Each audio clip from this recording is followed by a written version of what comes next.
Et bonjour à tous, bienvenue dans ce troisième numéro de la Perme, donc quatrième numéro de la Perme, pardon. Vous êtes de plus en plus nombreux à nous suivre, à nous regarder, ça nous fait énormément plaisir à toute l'équipe, d'autant plus que c'est un travail que l'on fournit bénévolement. On est donc ravis des retours et ravis de voir que les gens sont contents de ça. Je vous invite donc alors à continuer à nous soutenir en commençant par prendre 2 petites secondes pour partager cette vidéo afin qu'elle soit regardée par le plus grand nombre et que ça puisse vraiment enrichir la discussion.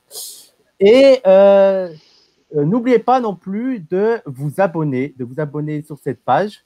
Et si vous le souhaitez, vous pouvez aussi nous soutenir en nous donnant des dons à travers un lien qui va circuler plusieurs fois ces images. Alors, pour rappel, La Perme, c'est un journal politique du confinement. On n'a pas pour but d'être un simple journal qui fait de l'information. Notre but, c'est pas seulement d'informer, mais on est aussi dans le média, on est aussi des militants. On est engagé dans la lutte politique. Et donc, on souhaite être un journal de combat, un journal qui aborde de manière politique l'actualité, mais qui tente aussi d'avoir du poids, d'être une force de proposition, de dégager des pistes de lutte, des moyens d'action pour maintenant, mais aussi pour l'après, pour pas être apathique, pour pas être désemparé, mais pour commencer dès maintenant à agir. Alors, comme je le répète souvent, la crise actuelle, la pandémie, c'est pas seulement une crise sanitaire, mais c'est aussi une crise politique, une crise générale qui soulève 1000 problématiques et on compte bien toutes les aborder avec à chaque fois des invités de qualité qui viendront parler des sujets qui les concernent et vous aurez la possibilité à chaque fois de les interroger. Donc, vous pouvez d'ores et déjà commencer à poser vos questions et à poser vos remarques et nous, on les fera remonter aux invités. Alors, pour ce quatrième numéro, pardon, on va s'intéresser plus particulièrement à la question palestinienne, puisqu'aujourd'hui, je vous le rappelle, pour ceux qui l'ignorent, c'est la journée de la Terre, c'est-à-dire un jour de commémoration pour le peuple palestinien, en souvenir des événements de 1976. On va y revenir. Et donc, on a profité de cette journée pour faire un numéro spécial sur le cas de la Palestine, en posant le thème suivant, Blocus et Corona, la double peine pour les Palestiniens. Alors, pour en discuter, j'ai le plaisir de recevoir tout d'abord Leïla Damiri, militante palestinienne. Bonjour Leïla. Bonjour. Bonjour. Et alors, Merci de me Milady s'est recevoir. déconnecté là, on est très content aussi de te recevoir. Et je pense qu'il va revenir. Il y a eu un petit souci, mais il va revenir. On a aussi le plaisir de recevoir Ziad Medouk, qui est citoyen palestinien, universitaire et professeur de français. Donc là, il y a eu un petit souci, mais il va revenir, je pense, dans quelques minutes. Alors, avant de commencer l'émission, j'aimerais savoir déjà comment ça se passe pour toi, Leïla, le confinement. Le confinement, comme la plupart d'entre vous, je pense, hein, on sort le moins possible. Et bon, ça va, on a du beau temps, donc c'est déjà ça. Même si on ne peut pas en profiter à l'extérieur, on a de la lumière par la fenêtre. C'est un peu moins déprimant déjà, donc voilà, on va pas se plaindre. Pour une fois, il y a un peu de soleil, même si on n'en profite pas vraiment, vraiment. C'est toujours plus sympa que de déprimer sous la pluie enfermé. Et puis, on fait passer le temps, on fait du sport, on lit, on essaye de prendre des nouvelles des proches en France et à l'étranger. Voilà. Alors, on va attendre le retour de Ziad. En attendant, comme je l'ai dit au début, là, c'est aujourd'hui la journée de la Terre. Est-ce que tu peux nous faire C'est ça. un petit rappel sur cette journée, son origine, son but, etc. Ouais, avec plaisir. En fait, donc tous les ans, depuis 1976, on commémore ce 30 mars. Ce 30 mars qui a été en fait une manifestation d'ouvriers et d'agricoles palestiniens qui avaient appelé en fait à la grève générale en protestant. Alors c'est des Palestiniens de l'intérieur, de 48 comme on dit, qui avaient appelé à la grève générale pour protester contre une décision de l'occupation de confisquer 2500 hectares de leurs terres. Euh, et en fait, cette journée de grève générale, donc le 30 mars, s'est transformée en énorme manifestation. Et évidemment, l'armée d'occupation était présente et a réprimé ce mouvement dans le sang. Et du coup, en résultat de la répression de l'occupation, il y a eu 6 morts et plusieurs. Et depuis, on commémore donc cette journée régulièrement. Tous les ans, dans à peu près tous les organisations palestiniennes, c'est un mouvement, voilà, comme la commémoration de la Nakba le 15 mai. C'est une journée qu'on rappelle dans l'histoire du combat des Palestiniens contre la confiscation de leurs terres. Et jusqu'à aujourd'hui, enfin, on se souvient que il y a 2 ans, ça avait été aussi la journée point de départ de la marche du retour, par exemple, à Gaza. Donc, ça reste une date qui est importante dans l'histoire du peuple palestinien et de son combat pour recouvrer sa terre. Justement, là, les marches du retour, est-ce que tu peux nous en parler aussi et déjà nous rappeler le principe et aussi nous dire comment ça va se passer cette année où ça risque peut-être d'être très compliqué? Alors, cette année, je pense que Ziad nous expliquera quelle forme ça va prendre. En gros, les marches du retour, la grande marche du retour, initialement, elle a commencé donc pour commémorer ce 30 mars il y a 2 ans, donc en 2018 à Gaza. Elle a été initiée en fait par des citoyens, hein, il me semble par un journaliste à la base, qui a lancé un appel global. Et elle était vouée à être hebdomadaire, donc tous les vendredis, jusqu'au 15 mai de la même année, qui était, donc je le rappelais tout à l'heure, la date de commémoration de la Nakba, et qui était également en 2018 la date de l'installation de l'ambassade américaine à Jérusalem. Donc en fait, c'était vraiment une réponse à cette décision unilatérale américaine de mettre son ambassade à Jérusalem et ainsi de la reconnaître comme étant la capitale de l'état d'occupation. Ce qui signifiait bien hein, que Trump, dans la continuité, parce qu'il a fait ensuite, nie complètement la présence palestinienne et le droit aux Palestiniens de revendiquer Jérusalem comme leur capitale. Du coup, elle a commencé donc la fameuse marche du retour, elle a commencé le 30 mars 2018. Évidemment, la première journée a été assez violente. Hein. Il y a eu beaucoup de manifestants qui se sont rassemblés en face de la barrière que Israël veut être une frontière entre eux et la bande de Gaza. Et évidemment, ils étaient préparés hein, depuis plusieurs jours. Ils s'attendaient à avoir un gros mouvement populaire et ils ont tiré dans le tas, clairement. Et il y a eu le premier jour plus de 17 morts, si je ne me trompe pas, et il y a eu plus de 1000 blessés, déjà rien que la première semaine. Ça a eu lieu tous les vendredis régulièrement, donc jusqu'au 15 mai et même un peu plus. Et au total, évidemment, au fur et à mesure, ça a baissé un petit peu, notamment parce que la répression a été très forte. On se souvient des journalistes qui ont été pris pour cible. On se souvient également des enfants. On se souvient évidemment de cette infirmière qui a été tuée aussi pendant qu'elle soignait, pendant qu'elle aidait les manifestants qui étaient blessés sur place. Donc il y a eu énormément de gros scandales à cette période. Il y a eu des demandes d'enquête qui évidemment n'ont pas vraiment été suivies. On ne peut pas vraiment porter plainte contre l'état d'occupation parce qu'ils ne sont pas membres de la Cour internationale, etc. Donc voilà, ça a été quelque chose d'assez violent. Au total, 1 an après le début des marches du retour, on a dénombré officiellement, alors c'est un recensement de l'ONU, hein, je vous donne des chiffres officiels, officiellement 270 morts et plus de 29 000 blessés. Ça, c'est les chiffres de l'ONU. Voilà, donc 1 an après, il y a eu tout ça. Les revendications étaient assez simples et claires, en fait. Le respect de la résolution 194 de l'ONU, qui donne le droit au retour à tous les Palestiniens qui ont été expulsés de chez eux sur les terres dont ils sont originaires, dont ils ont été expulsés. Donc ça, c'était la première revendication. La deuxième revendication, c'était l'arrêt du siège sur Gaza. Siège qui dure aujourd'hui depuis quand même 14 ans. Donc il est plus que temps, et en particulier aujourd'hui avec la situation sanitaire qu'on connaît. Et évidemment, la dernière revendication dont je parlais tout à l'heure, c'était le refus de cette décision américaine unilatérale de placer son ambassade à Jérusalem et ainsi de la reconnaître comme étant la capitale de l'État sioniste. Alors, on a le retour de Ziad, je n'avais pas vu. Ziad, bonjour. Déjà, la même question, comment ça va pour vous? Comment ça se passe? Est-ce que déjà, est-ce qu'il y a des mesures qui sont prises en Palestine par rapport à cette pandémie et comment vous le vivez là en ce moment même? On va y revenir pendant toute l'émission, mais est-ce que vous pouvez déjà nous faire un petit topo, s'il vous plaît? D'abord, bonsoir tout le monde. Ça me fait plaisir d'être en direct depuis Gaza avec vous, dans des conditions très particulières dans la Gaza. Dans Gaza qui souffre depuis 14 ans d'un blocus islamique.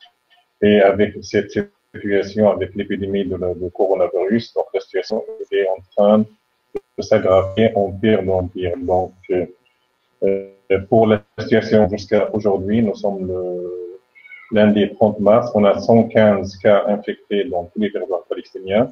Parmi ces cas, il y a 9 cas infectés à Gaza.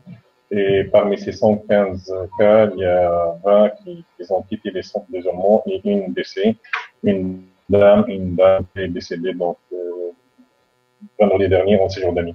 Donc voilà, on peut dire que les mesures de prévention sont appliquées à la ligne, notamment à Gaza qui souffre pas seulement d'une crise économique à cause de blocus israélien, avec des conséquences dramatiques sur 2 millions de Palestiniens, mais une crise sanitaire. Les hôpitaux sont des millions de Palestiniens, il y a seulement entre 50 à 55 des 50 à Paris, donc 120 000 kits de démonstration grâce à la mobilisation de l'Organisation mondiale de la santé. Donc, les Palestiniens ont envoyé de Ramallah des antibiotiques dont les conditions sont très difficiles, soit à Gaza, soit en Jordanie. Et que les Palestiniens, 44e anniversaire de la 76-30 mars 2020, et 44 ans de mobilisation partout, soit à Gaza, soit en Jordanie, soit dans le territoire de 48 et en exil, avec un mot d'ordre de retour, le droit au retour sacré. Mais à Gaza, il y a la commémoration du deuxième anniversaire de la marche de retour, donc commencé le 30 mars 2018, aujourd'hui, une commémoration particulière, soit pour la journée de la Terre, soit pour le deuxième anniversaire de la marche de retour, une marche de retour qui était initiée par la société civile qui est freinée depuis janvier 2000, avec la tension entre les factions de la rue, soit dans les villes, mais malheureusement, cette fois, les commémorations et numériques, soit pour la journée de la Terre, soit pour... Alors, on a quelques petits soucis techniques.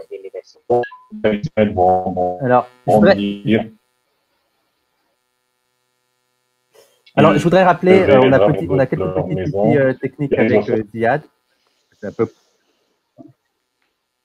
Oui, on a quelques petits. Parfois, ça coupe. Je voudrais rappeler pour les gens qui nous regardent, parce qu'on a quelques petits soucis techniques. Je voudrais rappeler pour les gens qui nous regardent que Ziad est en direct de Gaza, donc c'est ce qui explique aussi les petits soucis techniques. J'espère qu'ils seront bienveillants avec nous. Vous pouvez continuer là, c'est bon. Je pense qu'on vous reçoit bien là. Je vous ai coupé ou il y a une coupure? Bon, je pense que ça a coupé. On va continuer en attendant qu'on retrouve le réseau. Leïla, avant de rentrer vraiment dans le discours, dans le débat sur l'impact de la pandémie sur Gaza, je pense qu'il serait utile de rappeler que… Et maintenant, ça va? Oui, là, ça va. Là, ça va. En fait, on a des petits… Ça va, vous m'entendez? On a des petits moments où ça marche. Donc, avant de… Là, on vous entend. On vous entend. Ça va? Je pense qu'il est. Alors, je disais, je pense qu'il est utile. Oui, je pense qu'il est utile de rappeler, Leïla, que avant cet épisode de pandémie, la situation était sombre et dramatique déjà en Palestine, surtout avec le fameux plan de Trump. Est-ce que tu peux nous faire un petit rappel des faits, s'il te plaît? Je vous entends pas, oui, ça. Est-ce que tu m'entends là? Allô? Allô, allô, allô? Allô, allô? On a des petits soucis techniques. Est-ce que tu m'entends là? Je vais reprendre, arrêter les écouteurs, on ne sait jamais.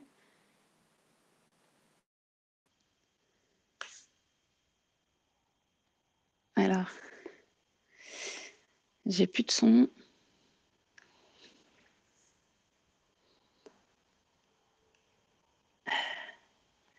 Je vais, je vais me reconnecter.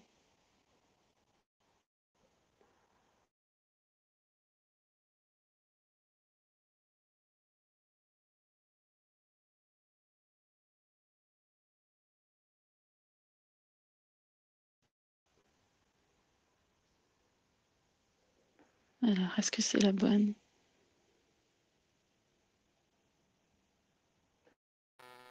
Est-ce qu'on m'entend là? Est-ce que sur le live on m'entend? Est-ce qu'on m'entend? Est-ce que là on m'entend? Allô, allô? Oui, alors. Ah, oui, c'est bon. Voilà, et on m'entend. Désolé pour les petits soucis techniques. Désolé, ouais. C'est les aléas du direct. Alors, je rappelle, je ne sais pas si on m'a entendu, que Ziad, il est aussi en direct de Gaza. Donc, il y a beaucoup de soucis pour établir le réseau. Et même nous, là, alors c'est étrange parce que je veux dire, tous les autres jours, ça marchait et là, ça ne marche pas. Je rappelle aussi que Gaza est sous blocus numérique, donc ça peut expliquer aussi certaines choses par rapport à la difficulté d'entretenir le lien avec Ziad. Le temps qu'il arrive, je voudrais rappeler que vous pouvez commencer à poser vos questions, à poser vos remarques. On va faire le maximum pour que Ziad puisse revenir et puisse répondre. Et en attendant, comme je t'ai dit, Leïla, il faudrait rappeler que avant de parler vraiment de l'épidémie et de l'impact que ça peut avoir sur les Palestiniens, il est peut-être utile de rappeler que la situation en Palestine était déjà dramatique et notamment ça empirait avec notamment le plan de Trump. Est-ce que tu peux nous en dire 2-3 mots, s'il te plaît? Oui, alors bon, bah, 2-3 mots ou plus. Hein. Ce fameux plan que Trump a proposé, que tout le monde a... Enfin, tout le monde. Que beaucoup attendaient, puisque c'était quelque chose qu'il avait promis pendant sa campagne, hein, de régler, d'après lui, de ramener la paix au Moyen-Orient avec une solution miracle. Donc, il a posé son plan, et d'ailleurs, les premières pierres étant cette fameuse décision de poser son ambassade à Jérusalem. Et évidemment, alors il n'a jamais consulté les Palestiniens, avec qui de toute façon la communication était de toute façon coupée à partir du moment où justement cette ambassade a été transférée à Jérusalem, et donc il a ouvertement nié le droit des Palestiniens à revendiquer cette terre comme étant aussi palestinienne. Donc voilà, le plan n'a pas été fait en lien avec les Palestiniens, et donc on le sent forcément. Très simplement, les piliers de ce plan, c'est de se dire que l'État palestinien, ça reste des bouts de terrain qui sont toujours parsemés par les colonies que Israël évidemment a le droit d'annexer, contre un pseudo-échange de terre avec quelques bribes de terre a priori dans le Naqab. C'est comme ça que ça a été plus ou moins présenté. Donc ça, c'est la première chose, qu'il y aurait donc 2 États. Ce fameux État gruyère palestinien n'aurait pas d'autorité sur ses frontières, pas d'autorité sur son espace aérien, pas d'autorité sur son espace au sol, excepté une force de sécurité en lien avec l'occupation, et donc évidemment aucune armée, comme c'est déjà le cas. Donc en gros, ce serait un État officiel, mais comme aujourd'hui l'autorité tente de le faire reconnaître, mais avec aucun pouvoir, qui balayerait évidemment tous les accords et qui, du coup, interdirait aux réfugiés de voir cette fameuse résolution 194 dont on parlait en début d'émission. Donc, pas possibilité, en fait, de faire appel à cette résolution, puisque à partir du moment où un État palestinien voit le jour, le but, c'est de dire que les Palestiniens ont le droit de revenir uniquement dans les frontières de cette nouvelle Palestine. Sachant le nombre de Palestiniens qui sont à l'intérieur déjà en tant que réfugiés, ceux qui sont autour dans les pays arabes et les réfugiés qui sont à l'extérieur même du Moyen-Orient, concrètement, c'est juste impossible. Et d'autre part, les Palestiniens qui sont dans ce qu'on appelle la Palestine de 48, autrement dit l'état de l'occupation, auraient également eu un statut à part, et de préférence, on aurait essayé de les renvoyer, de les transférer vers ces territoires palestiniens, en gros des gros bantoustans, un gros gruyère. Donc évidemment, très peu de dirigeants, que ce soit arabes ou occidentaux, ont validé ce plan. Juridiquement, il n'a aucune valeur. Et alors, du coup, on a l'Arabie Saoudite qui a plus ou moins acquiescé. et surtout le Bahreïn et Oman, qui ont eux, été enfin voilà, qui ont été vraiment plus en avant, plus qui ont accepté en fait ce plan. En dehors de ça, tout le monde l'a dénoncé. Encore une fois, il n'a aucune valeur. Trump est très déçu parce qu'évidemment, il avait envoyé à toutes les ambassades et à tous les gouvernements alliés des messages en disant voilà, vous diffusez ça, en disant que Trump a trouvé la solution à 2 États, que c'est la bonne solution, etc. Puis personne n'a diffusé ça. Tout le monde reste un peu sur la retenue, sans même quand même être très offensif. C'est-à-dire que bon, les Palestiniens ils bronchent, ils sont pas contents. Nous, on va rien dire, on dit juste qu'on préfère une solution sur le droit international. En gros, on laisse courir la situation.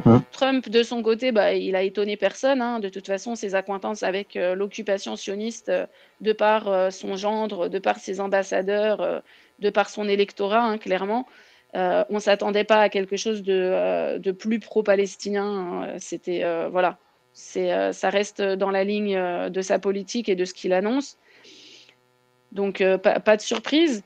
Néanmoins, aujourd'hui, avec les élections qui s'embourbent aussi du côté de l'occupation, on voit bien quand même que c'est des stratégies de donnant-donnant. En gros, ils se soutiennent les uns les autres niveau politique en fonction des échéances qui arrivent aux États-Unis en Palestine ensuite, quoi.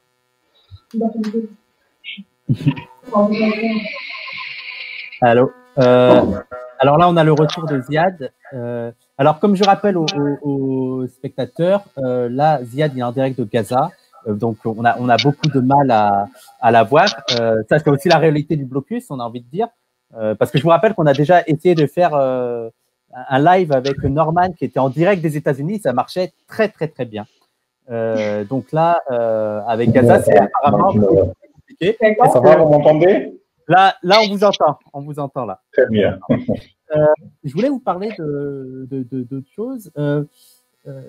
J'ai lu un article hier qui disait grosso modo que la Tunisie, avec à sa tête son président, Kais Saïed, apportait son soutien et son aide à Gaza, mais aussi à différents pays du Sud, comme l'Iran, en appelant par exemple à la levée du blocus. Donc je me demandais, qu'est-ce que vous pensez de la solidarité entre les pays du Sud? Est-ce que l'épisode actuel, l'épisode pandémique, là, où on voit que l'ordre international est très perturbé, est-ce que ce n'est pas le moment propice pour développer ces solidarités entre les pays du Sud? Écoutez, moi je pense que la solidarité internationale avec la cause palestinienne comme cause de justice, c'est un élément très important, notamment la solidarité populaire.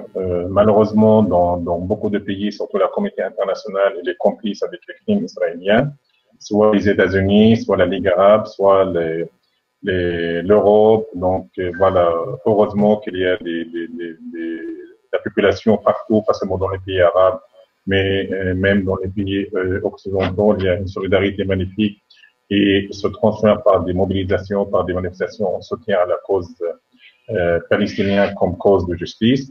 Mais on peut dire que la position de la Tunisie, c'est une position avancée par rapport à d'autres pays. Donc, depuis l'arrivée de Kais Ben Saïd donc en Tunisie, il est en train soit dans la déclaration, soit dans les faits, essaye un peu de mobiliser l'opinion publique, pas seulement tunisienne, mais internationale et arabe.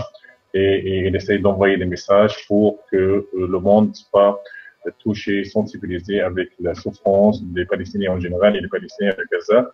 Et on a vu donc la semaine dernière une déclaration de président tunisien pour essayer un peu d'envoyer des aides médicales, soit à l'autorité palestinienne, soit à Gaza. Sachez qu'il y a un aspect, un contexte particulier dans la bande de Gaza. Il y a le blocus israélien uniment imposé depuis 14 ans par les forces d'occupation israéliennes, mais il y a la division interpalestinienne. Donc, malheureusement, ça joue un rôle négatif dans la solidarité internationale, parce que les gens de l'extérieur, ils savent pas avec qui traiter. Est-ce qu'avec le gouvernement de Gaza ou soit avec le gouvernement de Ramallah, parce que malheureusement, avec la division, on a deux gouvernements. Mais ça n'empêche pas qu'il y a une responsabilité donc internationale, que la communauté internationale est complice avec les Israéliens. Mais pour Palestiniens, en général, les Palestiniens de Gaza, donc on apprécie toujours on apprécie beaucoup, on apprécie beaucoup la solidarité, soit des pays, soit dans la déclaration, soit dans les faits, même si les conditions et la conjoncture, soit arabe, soit palestinienne, soit internationale, n'est pas en faveur de cette mobilisation internationale. Mais cette déclaration, ça n'empêche pas les Palestiniens de Gaza, ils ont besoin de soutien international, surtout la solidarité morale, surtout la mobilisation qui montre une fois de plus que les Palestiniens et que le monde entier doit soutenir les Palestiniens pour exiger la levée de blocus israélien. D'ailleurs, les revendications palestiniennes aujourd'hui pour la commémoration de 44e anniversaire de la Journée de la Terre et le deuxième anniversaire de la marche de retour. Une marche de retour donc initiée par la société civile qui est un bilan. Donc j'aimerais bien ajouter aux déclarations là donc le bilan réel est de 320 morts côté palestinien après 2 ans de CEDA avec 27 000 blessés, dont 130 amputés, avec parmi les morts, il y a 65 en moins de 16 ans, il y a 9 femmes palestiniennes, il y a 5 journalistes, 4 journalistes et 5 infirmiers et secouristes qui sont tombés donc par des balles israéliennes, par des snipers israéliens qui ont essayé un peu de tuer directement, donc tirer sur la tête et la poitrine des Palestiniens, des manifestants pacifiquement sur les frontières. Je pense que le contexte est un peu particulier avec les mesures préventives prises dans la bande de Gaza contre la propagation de virus, de coronavirus, mais cette commémoration, elle restera. On a pour lire de le mettre de leur maison, c'est numéro 1.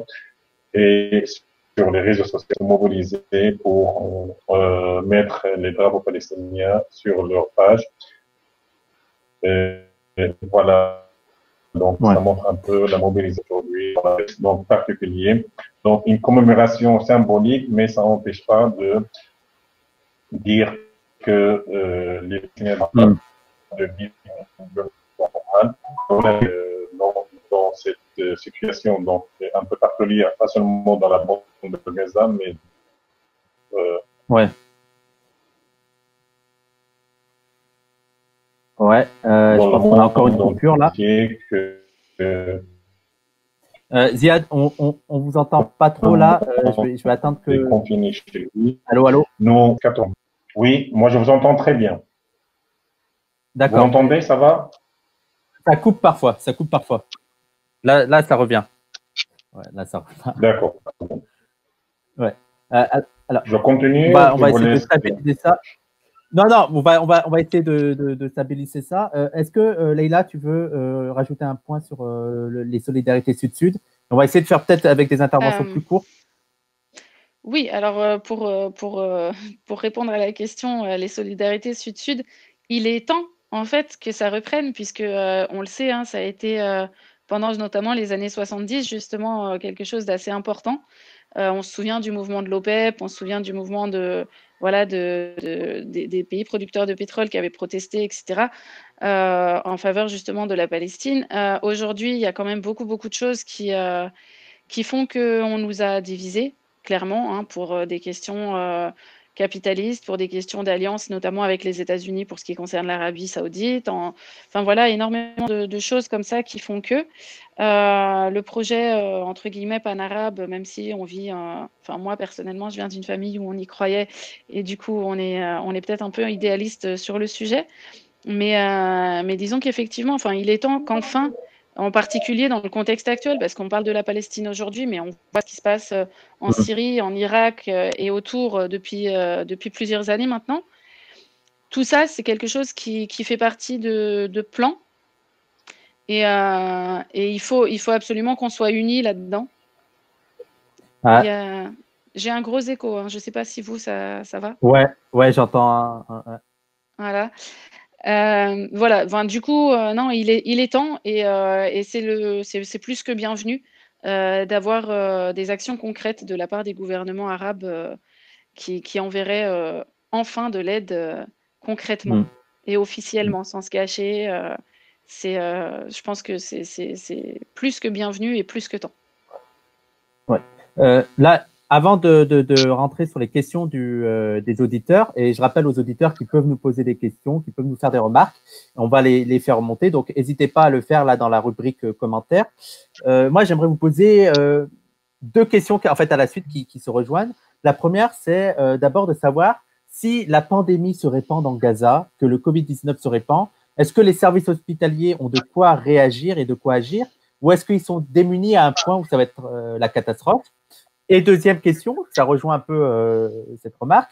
On a vu qu'Israël a refusé de laisser rentrer du matériel médical ou bien a confisqué même des tentes destinées à une clinique en Cisjordanie. Est-ce que vous pensez que Israël est capable d'être aussi criminel au point de refuser encore et toujours ces aides, même si le virus se répand et provoque un vrai désastre en Palestine, surtout que ça peut être même dangereux pour Israël et sa sécurité. Donc, est-ce que vous pensez qu'Israël est capable vraiment d'aller aussi loin dans l'ignominie?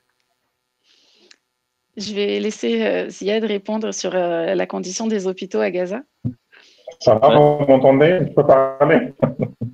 Oui, là, oui, on vous attend là. Écoutez, donc avant de parler il faut parler des conséquences dramatiques. Pourquoi on est arrivé là? Nous sommes au mois de mars, fin mars 2020. Donc le blocus a commencé le mois de juin 2016, donc ça fait presque 14 ans, avec des conséquences sur les domaines économiques, sociaux. Et parmi les domaines, donc, pourquoi on est arrivé à cette crise sanitaire? Parce que les blocus israéliens, les refusent les étrangers, les formateurs, les Palestiniens de Gaza, les médecins, les gens ne peuvent pas à l'étranger, ils sont obligés à suivre leur formation comme aujourd'hui, les coupures d'électricité, 8 heures d'électricité par jour, mauvaise connexion Internet, donc on ne peut pas suivre des formations donc, virtuelles à distance.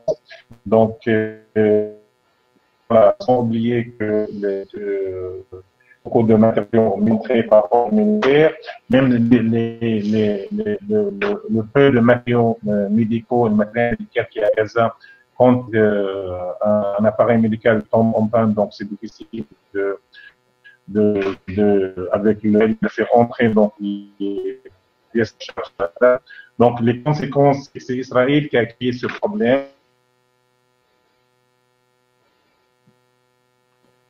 À cause de ce blocus de Gaza, il y a un seul hôpital, l'hôpital Shifa, principal, avec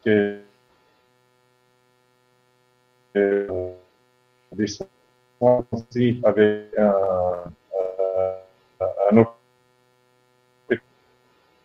hôpital.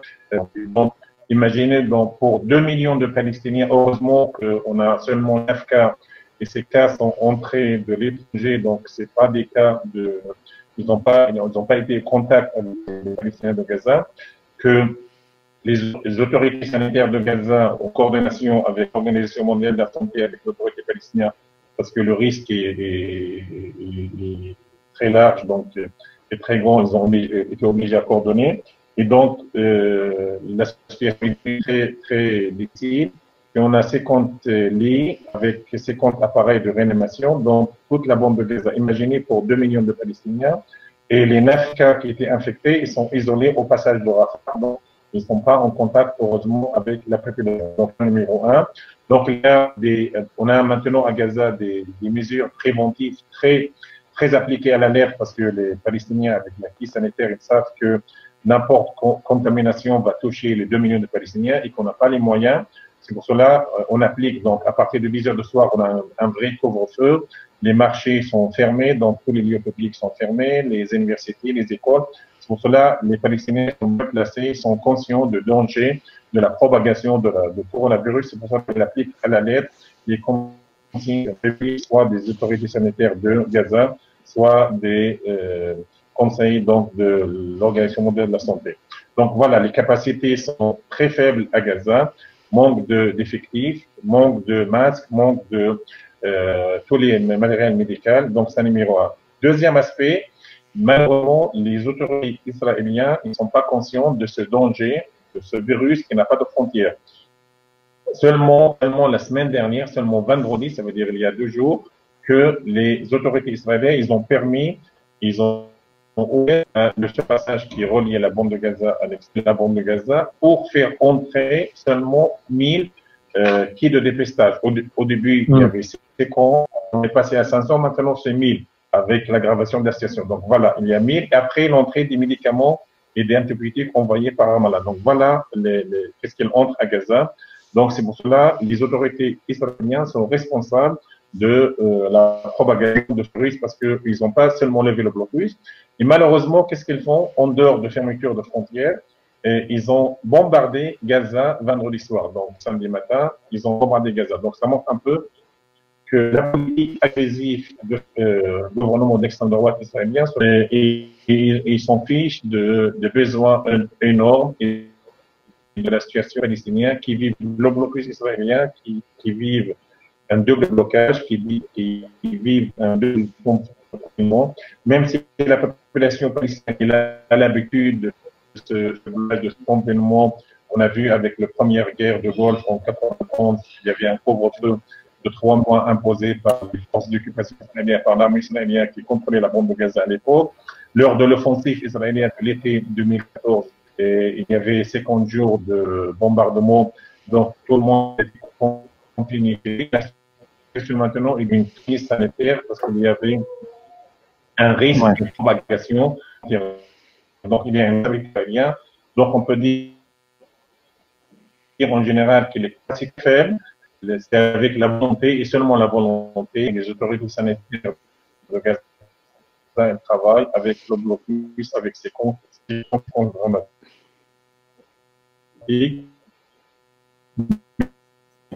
Mais heureusement, mais ça ne suffit pas. Ouais, donc là, on a encore une coupure. Donc on va continuer. Donc, je rappelle que la difficulté, c'est que Ziad est en direct de Gaza. Donc, ce qui explique les difficiles connexions. On va continuer. Est-ce que tu voulais ajouter un point, Leïla, et notamment sur l'action d'Israël? Est-ce que tu penses que même s'il y a une catastrophe, l'Israël, si on fait rien, ils vont pas réagir? Sans sanction, ils feront rien du tout. Et bon, on a bien vu, hein, jusqu'à maintenant, ils peuvent faire à peu près tout ce qu'ils veulent sans jamais être vraiment sanctionnés par qui que ce soit. Donc, je pense que ça les arrange bien et ils vont rester à... Ouais, vas-y, enchaîne. Je pense que le gars de la technique va s'occuper de ça. Vas-y, continue, Leïla. Bon, ben voilà, c'était juste pour dire qu'effectivement, comme le disait Ziad, malgré la situation sanitaire un peu plus grave chaque jour depuis cette épidémie, ça ne les empêche pas de bombarder régulièrement, ça ne les empêche pas d'être, voilà, comme tu le disais aussi, de voler du matériel destiné à la protection de la population palestinienne face à ce virus. Donc honnêtement, je ne pense pas qu'on puisse attendre une once d'humanité supplémentaire de leur part. Il ne faut pas rêver non plus. Écoute, Leïla, en attendant qu'il revienne, on essaye de voir des solutions. Donc, je rappelle qu'il est à Gaza, c'est pour ça qu'on a des difficultés. En attendant qu'il revienne ou qu'on cherche une autre solution, on va commencer par passer aux questions. La première question, c'est une question très importante de Sherazade. La seule question que j'ai, c'est comment on peut les aider chacun avec nos moyens? Comment on peut aider les gens de Palestine d'ici? Alors, d'ici, d'abord et avant tout, il y a toujours, depuis déjà plusieurs années, le mouvement BDS. Donc, faites attention à ce que vous achetez. Faites attention à ce que vous consommez. Et puis, on en profite. Dans moins d'un mois, vous avez le mois du Ramadan qui commence. Vous allez être inondé de dates. Alors, en fonction évidemment de la situation par rapport au confinement, on verra bien ce qu'il en est à ce moment-là. Mais voilà, il faut savoir qu'il y a énormément de produits qui sont vendus sous couvert d'images orientales, Palestine, etc. Mais en fait, c'est l'occupation qui en retire tous les bénéfices. Donc ça, c'est une première chose. Il faut, comme je le disais, demander des sanctions. C'est impératif. Contactez vos élus, voilà, là, en ce moment, tout le monde est plus ou moins en campagne un peu partout dans le monde. Il y a eu les municipales qui sont plus ou moins pas finies. Il y a Macron qui, de toute façon, j'espère, va continuer de recevoir des revendications d'un petit peu tous les corps de métier, mais il faut le faire aussi sur la politique internationale. Ces gens-là doivent appliquer les sanctions. Déjà, depuis des années, en Europe, on laisse tout passer à l'allié sioniste. Il est question quand même dans la plupart des accords, dans toutes les introductions, que ces accords sont valables à condition de respecter les droits humains. Et c'est pas le cas du tout. Enfin, aujourd'hui, on voit, il y a des enfants en prison, il y a des hommes et des femmes qui sont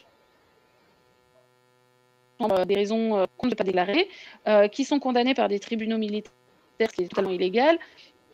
Ils ne veulent pas les libérer, alors que la menace de ce virus se fait de plus en plus pesante dans des endroits confinés comme ceux-là, dans lesquels déjà en temps normal, les conditions sanitaires sont exécrables.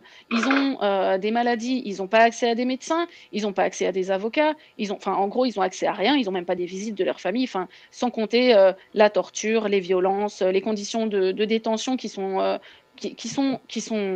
illégales en termes de tous les textes possibles. Vraiment, c'est inhumain. Donc, à partir de là, il faut insister pour qu'on annule les accords commerciaux, les accords scientifiques, les accords culturels avec l'entité sioniste, avec cet État qui occupe une population entière, qui nous soumet à des règles qui sont pas correctes, qui sont juste illégales. Enfin voilà, il n'y a pas d'autre mot. Je veux dire, ça veut dire ce que ça veut dire. C'est illégal, c'est un apartheid, c'est un crime contre l'humanité. À Gaza, c'est clairement un génocide. Après ça, comment voulez-vous que ces gens-là qui gouvernent cet État n'aient pas envie de faire ce qu'ils veulent? Personne ne les empêche. Jamais. Donc c'est à nous, citoyens, aujourd'hui, de dire à tout le monde, ça suffit, stop. Aujourd'hui, on descend plus beaucoup dans la rue, malheureusement, encore moins en ce moment. Mais le but, vraiment, c'est de se faire entendre. Les réseaux sociaux peuvent amplifier nos voix. Évidemment, ça s'associe avec quelque chose de concret derrière. Donc, il faut être présent, il faut être mobilisé. Et il faut dire à tous ceux qui sont censés porter notre voix que notre voix, c'est de dire stop à l'occupation, c'est de dire stop à l'apartheid et de dire que l'État sioniste tel qu'il existe aujourd'hui, il n'a pas le droit d'exister. Désolé. Ziad, même question, je ne sais pas si vous l'avez entendu. En France, on demandait, c'est Sherazade qui demandait, qu'est-ce qu'elle peut faire pour aider les Palestiniens?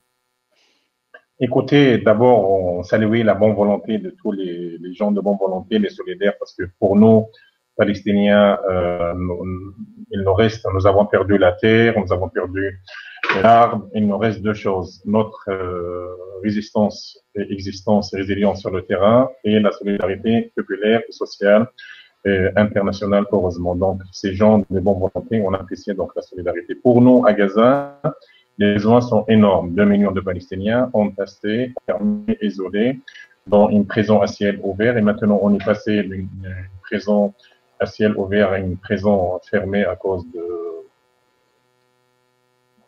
combien. Mais je pense que le plus important, c'est pas la solidarité matérielle, mais c'est la solidarité, comme elle a dit Leïla, morale, politique, et ça, c'est important. Donc, à travers la mobilisation, à travers le boycott, c'est important. Boycotter les produits israéliens et toute forme de boycott sont les bienvenus pour participer à la solidarité des Palestiniens. Je pense que la mobilisation, soit dans la rue et maintenant sur les réseaux sociaux, c'est un élément très important. Adhérer au mouvement BDS, adhérer à des associations pour soutenir la cause palestinienne. Je pense que tout cela sont des mots très importants parce que le plus important, nous comptons beaucoup sur cette solidarité, cette mobilisation et je pense que même en France, moi personnellement, je fréquente la France depuis 15 ans et je pense que la population française est de plus en plus solidaire de la cause palestinienne et je pense que 70% de la population française, je parle de la population, je parle pas des médias ni des politiques, qu'il est en faveur de la cause palestinienne comme cause de justice parce que je pense que c'est un élément très important de maintenir le lien avec ces solidaires de bonne volonté qui montrent. Et d'ailleurs, aujourd'hui, avec leur solidarité avec les Palestiniens en général et les Palestiniens de Gaza, parce que la souffrance, il n'y a pas seulement la souffrance à Gaza, même en Cisjordanie, il ne faut pas oublier que la sécurité aujourd'hui, il il y a la colonisation, il y avait la confiscation, il y avait les Palestiniens de 48 qui souffrent. Donc, c'est vrai, Gaza, c'est un peu particulier avec le blocus israélien et ses conséquences dramatiques sur 2 millions de Palestiniens. Mais il y a encore la Cisjordanie avec le mur d'apartheid, il y a des mesures, les barrages militaires, plus de 320 barrages militaires israéliens qui rendent la circulation et les déplacements des Palestiniens très difficile. Il y a les lois racistes contre les Palestiniens de 48. Donc, on peut dire que la situation est de pire en pire, pas seulement à Gaza, mais dans les territoires palestiniens de 48, en Cisjordanie, avec l'accélération de la colonisation. Donc, on peut dire, pour nous, le plus important, même si les besoins sont énormes, nous avons besoin d'une mobilisation, nous avons besoin d'interpeller les politiques, d'envoyer des lettres immédiates, parce que les médias, ils sont, mais malheureusement, les médias sont compliqués avec les crimes israéliens. Il faut toujours, pour montrer la solidarité avec les Palestiniens, écrire, interpréter les médias. Il faut forcer les médias à venir en Palestine pour couvrir la réalité. Il faut écrire aux organisations internationales pour qu'ils se mobilisent pour la cause palestinienne. Je pense qu'il y a plusieurs formes de solidarité. Et maintenant, avec les réseaux sociaux, on peut rallier et surtout relier les informations sur ce qui se passe. Voilà, avec les réseaux sociaux, on peut pas cacher la réalité. Je pense essayer un peu de diffuser en direct sur qu'est-ce qui se passe, soit à Gaza, soit en Jordanie. Je pense que ça participe dans la solidarité internationale avec la cause palestinienne comme cause de justice. Il y a quelque chose qui se fait en ce moment, c'est que vous savez que la France est en confinement, et il y a beaucoup de discours parmi certains militants pro-palestiniens qui vont dire ah ben vous voyez, on vit ce que vivent les Palestiniens. Et il y en a d'autres qui vont dire que c'est problématique de faire cette comparaison. Vous en pensez quoi? Est-ce que cette comparaison entre ce que vivent les Français et ce que vivent les Palestiniens pose problème? Ou est-ce que ça peut permettre au moins de sensibiliser sur la question et sur la condition des Palestiniens? Écoutez, le sentiment d'enfermement, c'est un sentiment horrible, c'est un sentiment terrible. Donc, nous, ça fait 14 ans, donc heureusement que les Palestiniens, ils ont la volonté et ils résistent, ils persistent, ils existent, ils ont la résilience magnifique.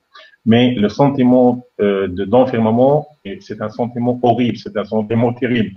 Donc, empêcher les Palestiniens de sortir, surtout les patients, les malades, empêcher les étudiants de sortir. Donc, ça, c'est difficile. Et maintenant, on vit un double confinement. Et donc, ça aggrave un peu la situation.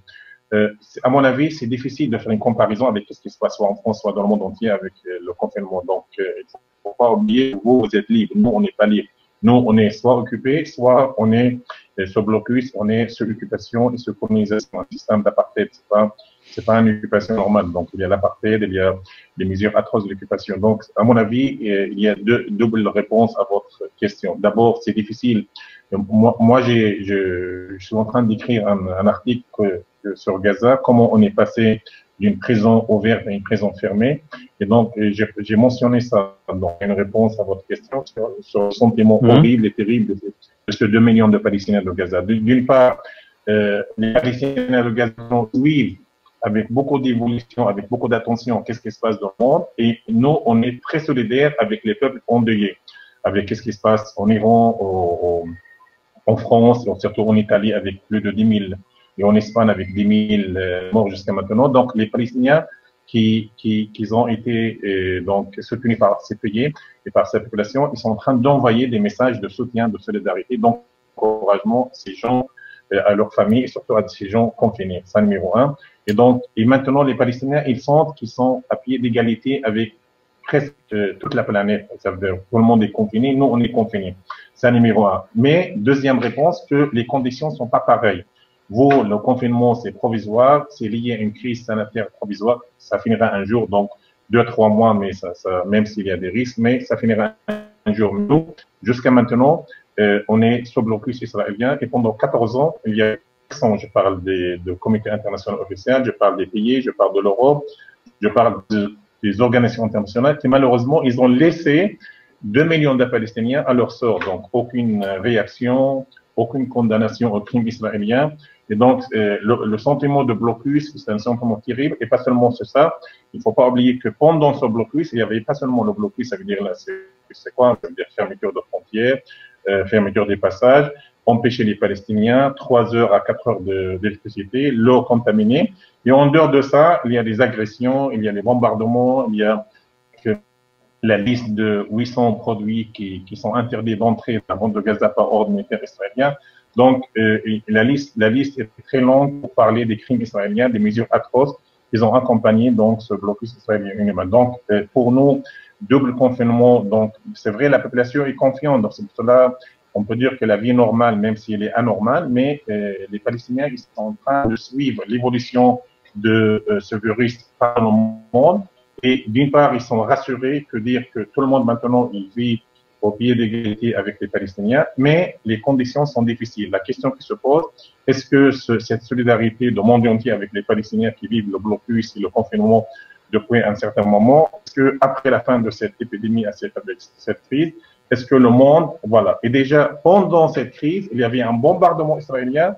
Il y a personne, aucun média qui a parlé de ça. Heureusement qu'il y a des réseaux sociaux qui ont relié ça. Numéro 2, regardez la réaction internationale. Par exemple, les G20, ils ont fait une réunion vendredi. Ils ont dit qu'on va investir des milliards de dollars pour aider. Mais pour Gaza, pour la Palestine, personne n'en parle. Donc, vous voyez un peu. Donc, Israël empêche l'entrée de matériel médical à Gaza. Aucune réaction internationale. Vous voyez un peu. Donc, ça montre un peu que cet État terroriste et d'apartheid d'Israël continue sa politique agressive à l'encontre des Palestiniens. Il n'y a aucune réaction internationale. Heureusement qu'il y a des réactions populaires, des réactions donc de société civile qui nous soutiennent. Ça, c'est important. Donc, vous voyez un peu.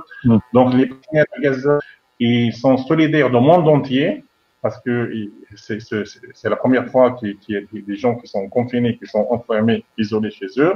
Mais les Palestiniens, ils posent la question, est-ce que depuis 14 ans, pourquoi personne, au niveau communauté internationale, au niveau des Nations Unies, personne s'est intéressé au sort de ces 2 millions de Palestiniens qui vivent le blocus, qui vivent l'enfermement le jour au jour.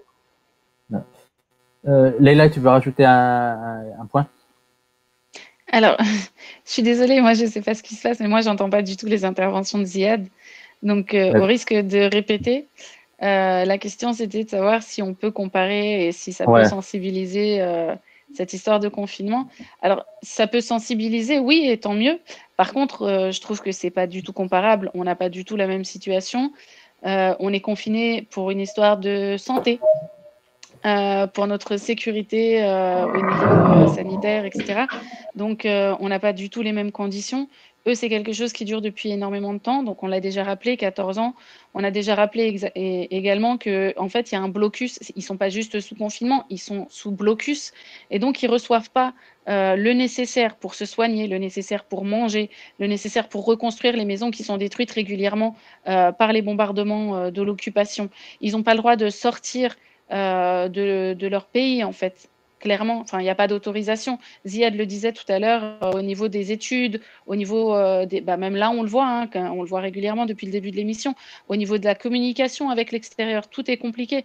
Nous, on a vraiment des conditions de confinement qui sont quand même du luxe par rapport à ce qui se passe à Gaza. On a accès à des supermarchés qui sont approvisionnés correctement, régulièrement, il n'y a pas de pénurie. On n'a pas besoin de reconstruire nos maisons pour la plupart d'entre nous, excepté évidemment quelques cas dramatiques qui sont encore plus graves maintenant avec cette histoire de confinement. Mais la plupart d'entre nous, on a un toit sur la tête, on a nos familles qu'on peut joindre facilement, on a des pharmacies qui sont pas loin, on peut se déplacer, certes en ce moment avec des autorisations, etc. Et évidemment qu'il y a des bavures policières depuis de longs mois maintenant, voire quelques années, qui se répètent. Mais néanmoins, on est quand même pas dans une situation comparable à ce qui se passe à Gaza en ce moment, ça c'est sûr. Alors, c'est bientôt 19h. Ziad, on a beaucoup, l'équipe technique a beaucoup de mal pour continuer le lien. Ce que je vous propose, Ziad, c'est que malheureusement, on vous pose une dernière question. On vous pose une dernière question parce que c'est compliqué. On vous pose une dernière question et on va s'arrêter là pour vous. Est-ce que ça vous va? Parce qu'on a beaucoup de difficultés. On est vraiment désolé. On sait que c'est pas de votre faute. C'est les Moi, je vous entends très bien. Je ne sais pas c'est quoi le problème. Ici, c'est assez compliqué. On a beaucoup de coupures et tout. On est vraiment désolé. Alors, le blocus a été plus fort que nous. On voulait savoir, là, on est dans l'épisode de la pandémie. comment font les Palestiniens pour continuer à lutter en ce moment. Et surtout, on aimerait savoir qu'est-ce qu'il faut faire après cette épidémie, qu'est-ce qu'on doit faire. Est-ce qu'il faut recontinuer dans la normale ou est-ce qu'il faut accentuer encore plus et profiter un peu du désordre que ça aurait provoqué pour donner un gros coup? Écoutez, moi je pense qu'il y a 3 éléments de réponse à votre question. D'abord, on peut dire que la population, il y a un élément, on doit que cette population est confiante, il y a une solidarité. Ça veut dire, et on a vu ça pendant cette crise sanitaire et cette crise, il y a beaucoup de campagnes de sensibilisation dans la rue, ça veut dire des gens et de jeunes surtout qui essayent un peu de nettoyer les rues gratuitement. Ils sont une campagne de sensibilisation dans les rues de Gaza. Encore de ça, il y a des associations, il y a des hommes d'affaires, il y a des riches qui sont en train de distribuer les aides et les colis alimentaires aux pauvres. Et il y a des supermarchés et boulangeries qui sont en train de baisser les prix, et pas seulement baisser les prix pour aider les pauvres les plus démunis dans ces conditions difficiles, mais ils sont en train de acheminer et délivrer les produits alimentaires et le pain gratuitement chez les habitants, donc pour faire face à ce confinement. Donc, voyez un peu, donc ça, donc il y a une adaptation magnifique à ce contexte un peu particulier. Deuxième chose, il y a une adaptation, mais il y a une solidarité sociale, familiale. Je pense que c'est fort des Palestiniens qui vivent le blocus, qui vivent les agressions israéliennes, qui vivent des conditions humaines très épouvantables. Je pense que c'est ça le point fort des Palestiniens, c'est la solidarité sociale et familiale qui est un élément très fort des Palestiniens. Donc voilà, et ces éléments qu'ils ont l'adaptation, l'habitude et surtout la solidarité, qu'ils ont aidé les Palestiniens de Gaza à supporter l'insupportable. Parce que qu'est-ce qu'on vit aujourd'hui, c'est insupportable sur tous les niveaux. La crise sanitaire, la crise humanitaire, l'eau contaminée, 4 heures d'électricité par jour, le manque de produits alimentaires, le manque de produits sanitaires, donc situation insupportable sans oublier donc le blocus qui est déjà un crime contre l'humanité. Donc, les Palestiniens de Gaza se portent insupportables depuis longtemps. C'est un numéro 1. Numéro 2, qu'est-ce qui va se passer après? Donc, on peut dire que les Palestiniens de Gaza, ils sont toujours optimistes. Ils gardent toujours espoir. Ils disent que au moins, ni moi, le monde entier est en train de vivre comme nous le confinement, même dans des conditions différentes des autres, mais il espère que à la fin de cette nouvelle épreuve, il espère donc la fin de la division interpalestinienne. Il faut que les Palestiniens soient réconciliés de nouveau. Il espère un rôle plus important de la communauté internationale officielle, que malheureusement, pendant laissé les Palestiniens de Gaza à leur enfermés, encerclés et agressés au quotidien par l'armée israélienne. Mais surtout, il espère la levée de blocus. Donc, c'est ça la demande tubulaire numéro 1 des Palestiniens. C'est la levée de blocus israélien inhumain qui dure depuis 14 ans. Et surtout que avec cette mobilisation, que le monde entier donc s'intéresse à Gaza, au sort de ce 2 millions de Palestiniens. Il demande une ouverture, une réouverture de frontières. Il demande une intervention internationale pour mettre fin à l'impunité d'Israël. Il demande à la Cour pénale internationale d'enquêter contre les crimes israéliens, contre les enfants et les femmes palestiniennes et les civils palestiniens, notamment à Gaza. Donc, les demandes et les réclamations des Palestiniens sont légitimes. Ils demandent une vie normale, ils demandent la fin de l'occupation, la fin du bloc israélien. Et donc, c'est pour cela que les Palestiniens de Gaza ils sont solidaires au monde entier, surtout dans les pays oubliés. Ils demandent une chose, la fin du bloc israélien et le retour au normal. Et surtout, ils lancent un appel pour dire assez de souffrance et le monde entier qui a senti un peu qu'elle a vécu un peu le plus, même dans le termes difficiles, il faut que le monde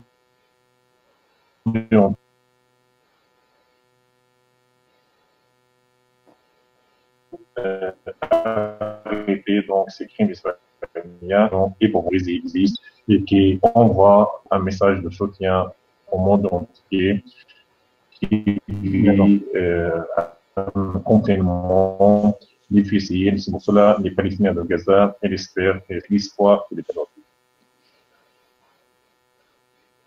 Ah, vous avez entendu tout ou vous avez des coupures?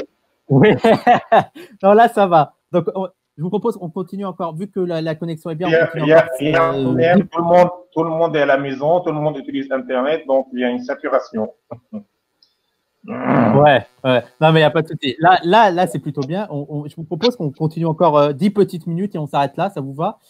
J'ai une question de Saad qui demande, donc on a parlé des solidarités sud-sud et il va parler maintenant il voulait savoir si la potentielle élection de Sanders aux États-Unis, est-ce que pour vous c'est un motif d'espoir ou vous restez très méfiant? Qui veut commencer? Leïla ou compliqué comme question? Allez, les dames d'abord. Comme Allez, vous voulez. Alors, un motif d'espoir, oui, enfin là, qui s'est un peu éloigné, je pense. Hein. Oui, effectivement. Ces derniers temps, sur les dernières dates des primaires, c'était plutôt, comment dire, Biden qui se profilait être le prochain candidat. Mais bon, enfin, rien n'est peut-être joué, qui sait, même si ça paraît un peu compromis maintenant. Alors, est-ce que le président des États-Unis est totalement indépendant? Évidemment, non. Néanmoins, Bernie Sanders avait évoqué le fait que l'AIPAC, en gros, c'était pas eux qui décideraient pour lui et que donc ils prêteraient pas allégeance. Maintenant, tout ça, c'est ce qu'on dit avant et effectivement, enfin, une fois qu'on y est, je pense que les choses se passent pas vraiment comme on veut et de toute façon, voilà, dans la configuration actuelle. Je pense que de toute façon, les chances de le voir gagner, ne serait-ce que pour le monde occidental, enfin, s'éloignent quelque peu. Ouais. Mais effectivement, ça pourrait être voilà, un retour à 180 degrés par rapport à ce qu'on a vécu ces dernières années avec Trump. En même temps, avec Trump, toute autre solution paraît beaucoup mieux, quoi. Oui, je pense que de toute façon, on ne perdra jamais aux chances par rapport à ça. Ouais. Et vous, Ziad, est-ce que Sanders, ça serait un changement optimiste? Ça serait un changement positif plutôt? Palestiniens en général, donc pour nous, il n'y a pas une différence entre républicains et démocrates. Donc, il y a une anecdote en Palestine. Ils disent que la différence entre républicains et démocrates aux États-Unis, c'est comme la différence entre Pepsi et Coca-Cola. Donc ça, et ça à chaque élection américaine, on dit pourquoi? Parce que malheureusement, depuis, il y avait un petit espoir avec Obama, mais jusqu'à maintenant, il faut dire les choses telles qu'elles sont. N'importe quelle direction, n'importe quel président américain, n'importe quelle administration américaine, elle est toujours à côté des Israéliens et elle côtoie et donc elle cautionne les crimes israéliens. Ça, c'est une réalité. On n'a pas eu aucune sanction, aucune condamnation américaine. Au contraire, c'est des encouragements politiques et économiques et matériels des États-Unis. Il ne faut pas oublier que les États-Unis, depuis longtemps, versent chaque année 5 milliards de dollars comme aide économique et militaire à Israël. Et avec cet argent, donc, l'économie israélienne et sans oublier que l'armée israélienne utilise cet argent pour bombarder Gaza et pour écraser donc la résistance palestinienne. Donc ça montre un peu que pour nous, il n'y a pas une différence.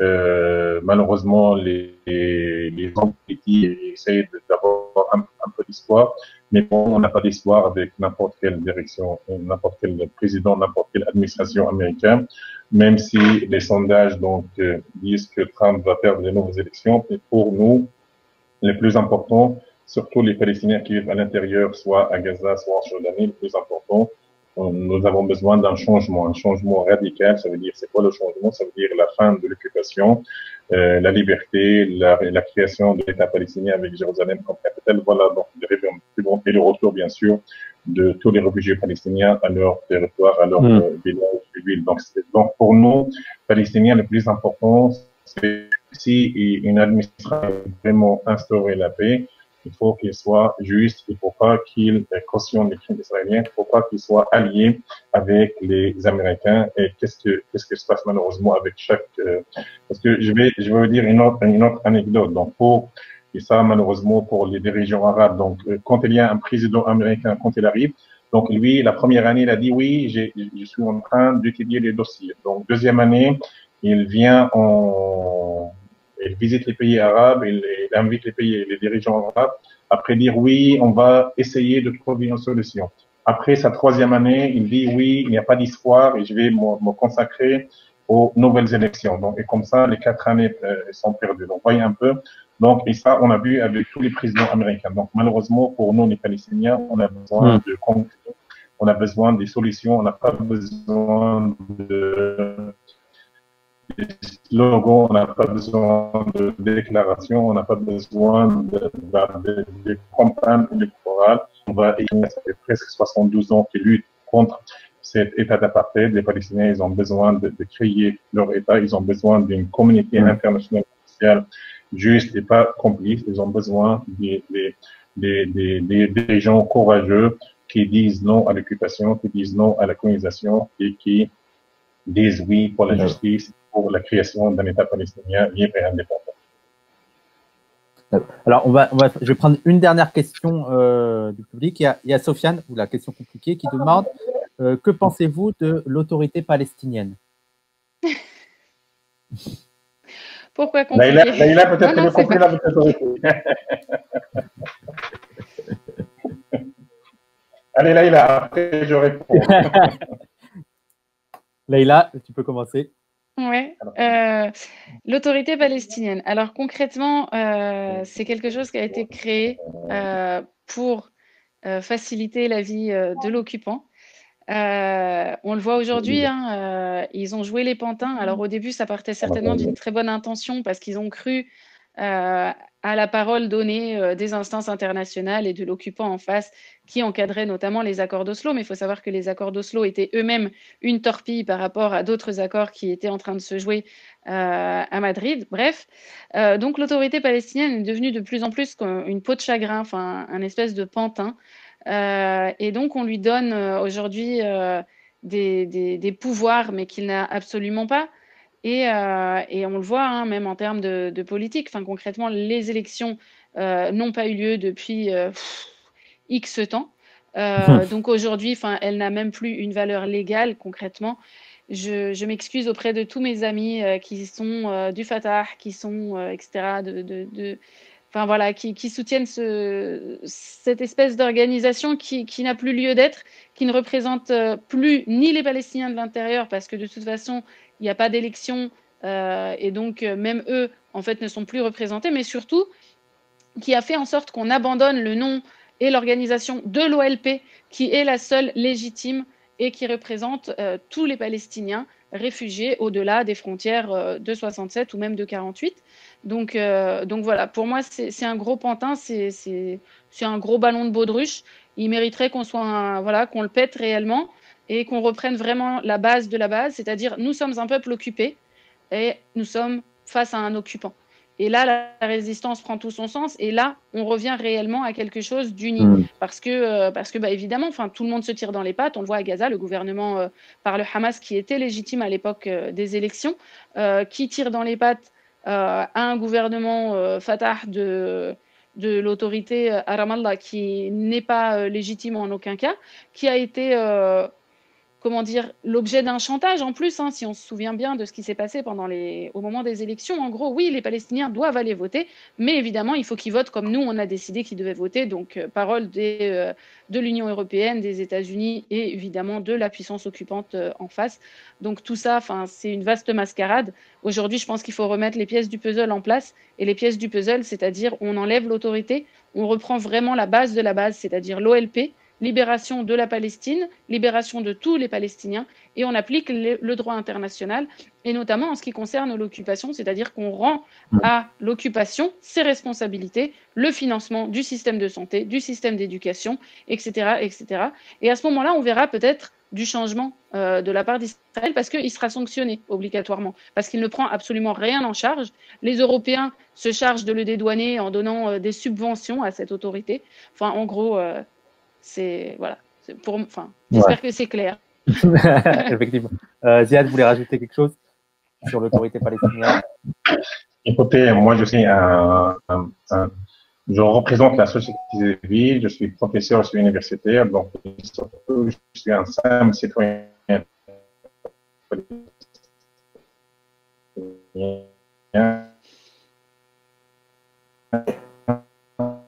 On a des... Alors, on a des petites coupures là. Je pense que oui, ça bug. Bon, écoute, Leïla, le temps qu'il retrouve le rythme. Un peu en 91 commence. Oh.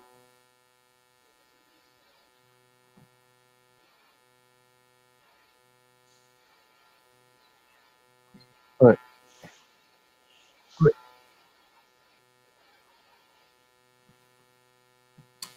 Bon, alors, il y a vraiment trop de soucis de connexion, donc je suis désolé pour Ziad. Est-ce qu'il m'entend? Est-ce qu'il m'entend? Ouais. On va s'arrêter là, malheureusement, parce qu'il y a vraiment trop de soucis techniques. On s'excuse pour nos auditeurs. Je rappelle que Ziad, il est en direct de Gaza, donc c'est compliqué d'établir le lien. Pour terminer, est-ce que Leïla, tu peux faire une petite phrase de conclusion et selon toi, ce qu'on doit faire maintenant et aussi ce qu'on devrait faire après le confinement pour agir en tant que Français, en tant qu'habitant en France pour la Palestine? Alors, ce qu'on peut faire maintenant, déjà, c'est se faire informer, hein, évidemment, c'est la première chose. Continuer de diffuser la parole des Palestiniens, en particulier à Gaza, évidemment, mais de façon plus globale, continuer à diffuser cette parole. Alors, évidemment, comme on le disait, hein, face à l'autorité, on ne sait plus trop quelle parole il faut relayer. Je pense que la première chose à se dire, c'est qu'on demande l'autodétermination, on demande à avoir le droit de choisir pour nous-mêmes. Du coup, les choses à soutenir, c'est le respect du droit international, c'est vraiment la base minimum. Et comme on le disait tout à l'heure, faire attention au quotidien dans sa consommation.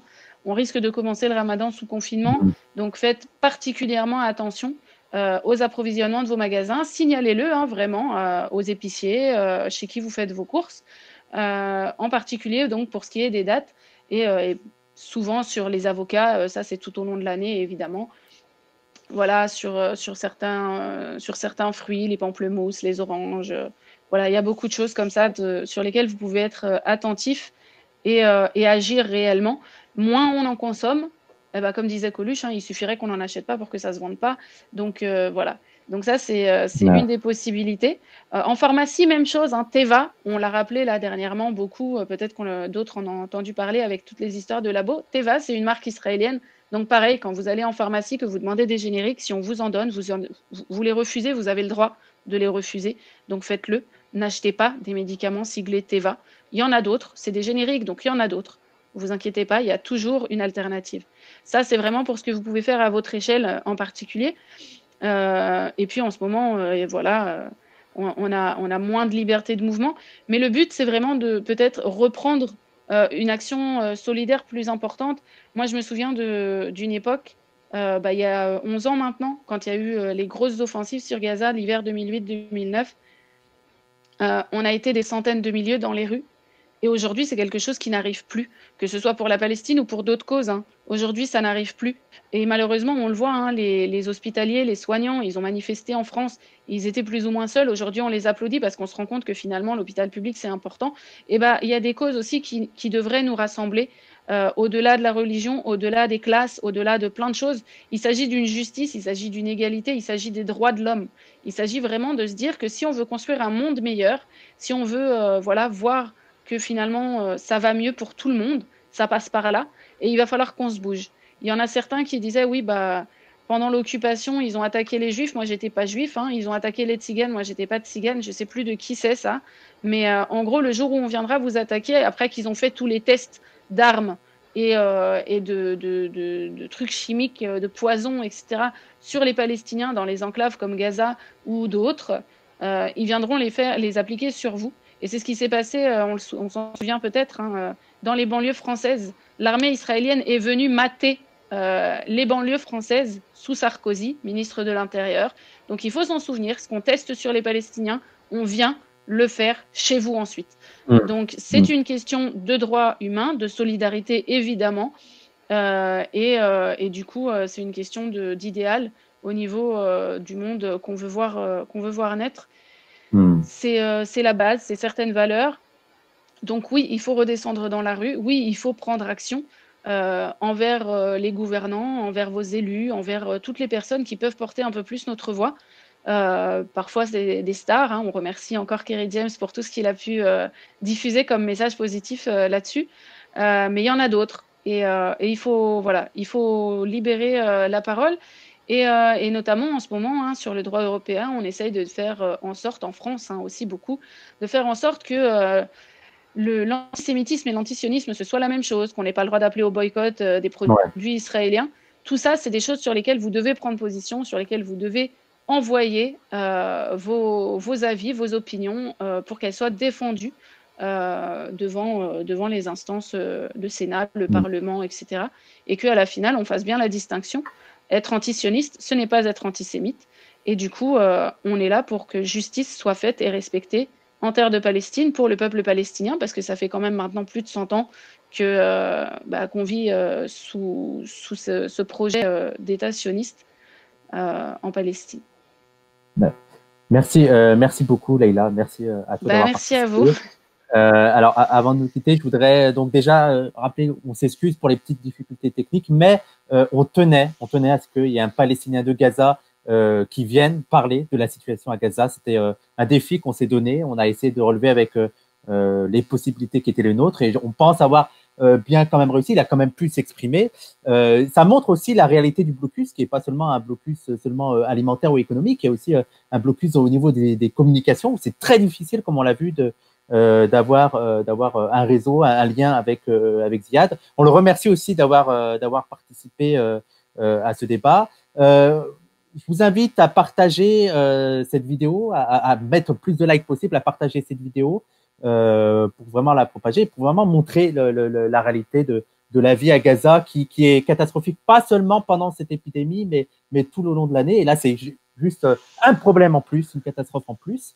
En ce qui concerne PDH, je vous rappelle qu'on se retrouve demain à 18h avec Amel Bentounsi et Yamin Makri pour parler de la situation dans les quartiers populaires par rapport à cette épidémie. On a vu de nombreuses vidéos de violences policières qui circulaient, donc on se donne rendez-vous demain. Si vous souhaitez soutenir Parole d'honneur, encore une fois, vous pouvez le faire à travers le lien qui a normalement dû être diffusé sur cette vidéo, ou dans les commentaires, il y a la vidéo.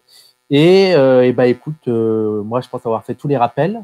Merci encore Leïla, et on va sûrement peut-être te retrouver dans les prochains jours pour une autre émission. J'espère que tu accepteras notre invitation. En tout cas, c'était un plaisir. J'espère que toi aussi. Je pense que bon,